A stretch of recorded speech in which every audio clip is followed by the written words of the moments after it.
আমি যখন ছোট্ট শিশু ছিলাম ওই ছেলেটা কেন আমাকে ছেড়েছিল? কেন? কেন? কেন ছেড়েছিল আমাকে? তুমি কথা বেশি বলো। একটা মেয়েকে কেন রাস্তার সামনে দাঁড় করাতে হবে? আমি আমার দাবি আদায় করতে চাইলে আমি ছেলে আসবো, মেয়েকে কেন আমি এখন রাস্তার ওখানে দাঁড় করায় দিব? সে তো ধাক্কা খেয়ে পড়ে গেলে তার দায়িত্ব কে নিবে? হ্যাঁ,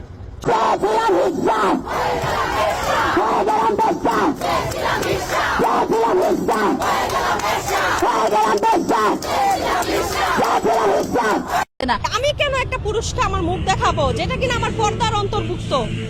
এখানে হচ্ছে মেয়েটা দেখানোর কারণে তার একটা গুণা, সে বেপরদা হচ্ছে। এখন আমরা যখন ছবি তুলবো, আমাদের মুখটাও দেখাবো, ছবিও তুলবো, তখন কিন্তু আমরা মহিলারা দুইটা গুণায় গুণাকার। একটা আল্লাহ পাক ওনার সাথে শিখ করতেছি, আর একটা হইতেছে এই বেপরদা যে হচ্ছে, আমার মুখ যে খোলা হচ্ছে, এটার কারণে আমি কিন্তু গুণাগার হয়ে যাইতেছি। আমার কিন্তু সেই কারণে কবিরা গুণা হইতেছে।